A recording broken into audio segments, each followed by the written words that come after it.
What's going on, everybody? This is MDENT313, and I'm back at you with another one. Listen, I saw the back and forth press conference between Connor Benn and what's his name? Chris Eubank Jr. That was hilarious. Listen, I gotta give Connor Benn his credit. He was roasting the hell out of Chris Eubank Jr. He was kind of getting the best of him. But then Chris Eubank Jr. toward the end, he kind of got into like a back and forth with Chris Eubank, but he was playing it off kind of smooth, like he was just talking to him. Dude, Chris Eubank Jr. leaned forward, and out of all the things you can do, he smacked Connor Benn with an egg, like wow, cracked the egg all over his face. And if you don't know why that's so funny, because they were supposed to fight a couple of years ago, I think about 2 years ago, maybe a year and a half, 2 years. And what happened was Connor Benn, I believe this was Connor Benn's second time getting busted for PEDs, prior to the fight happening. I forgot which PED it was. But anyway, the fight got canceled. The British Board of Boxing pretty much banned Connor Benn for a little bit. So Connor Benn has been completely inactive. And if you remember, I remember personally, when the fight was first finna take place, we like, man, that's kind of an odd fight, even though, their fathers had a big rivalry back in the day. But the thing was, Connor Benn was fighting at 147, whereas Chris Eubank Jr. was a career 160 pounder. And then I think Chris Eubank Jr. ended up moving up to 168. So I'm like, man, that fight ain't about to happen no more.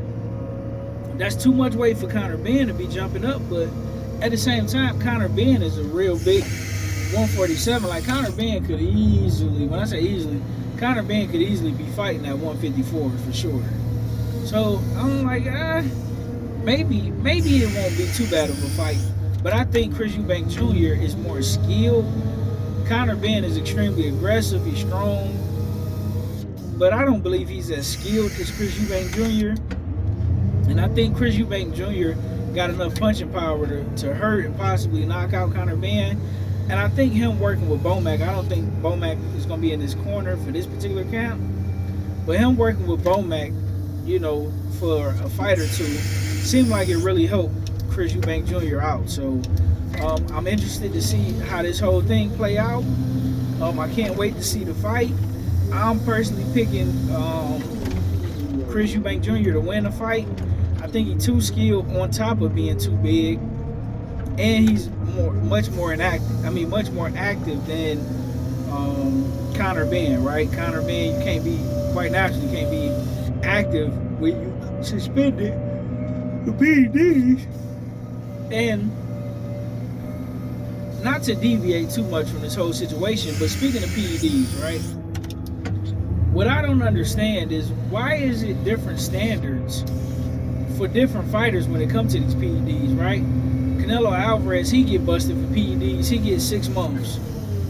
Ryan get a year when he get busted for PEDs, right? When Connor Benn get busted, he got in trouble for 2 years. But then when Jarrell Big Baby Miller, when he get busted for PEDs, he get 4 years, right? I think Alexander Povetkin, I think he only got a year.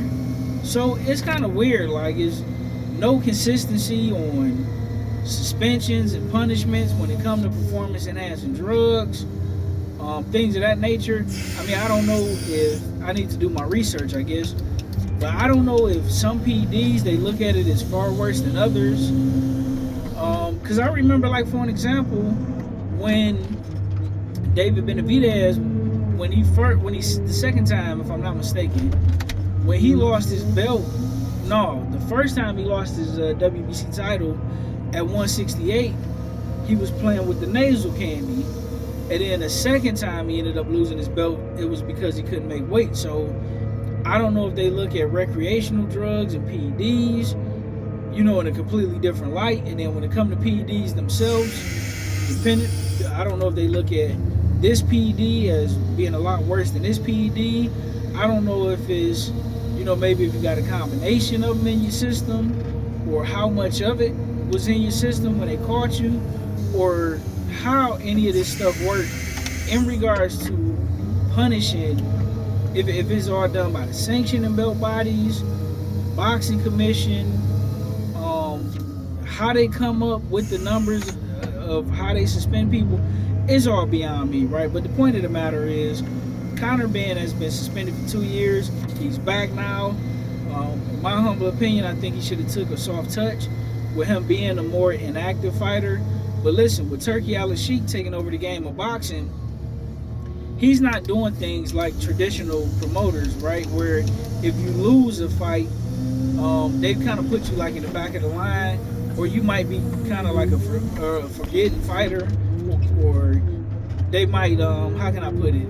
Not necessarily, they'll put you either in the back of the line, or they just kind of don't prioritize you no more. They treat it like you're no longer marketable, you're no longer valuable, depending on who you are. You know, that's why being undefeated, you know, prior to this was so huge, because it wasn't treated like a sport. It was solely treated as a business. And if you lost the fight, you know, they just looked at you like you was done. There was really no point in having you. But Turki Al-Sheikh is treating the sport of boxing like it is, a sport. If you lose, you can always come back. Look at Martin Bacoli. He was a late replacement, came in on 1 week's notice, got knocked out by Joseph Parker, but guess what? He got a big fight coming up in 6 months from today. And I want to thank and credit Turki Al-Sheikh for doing that, so these guys are less and less afraid to take L's, because they're still going to get paid, and they're not going to be treated as if they're garbage. They're not going to be discarded and looked down upon for losing. So let me know what you guys think, man. If you get an opportunity, please go check out that press conference between Connor Benn and Chris Eubank Jr., man. Absolutely hilarious stuff. Dude just smacked him with an egg. It was bananas. And the way he did it just was so smooth. Man, check it out. That's all I got for you guys on this one. Like, share, and subscribe. I'll be back at you guys with another one. And I'm out. Peace.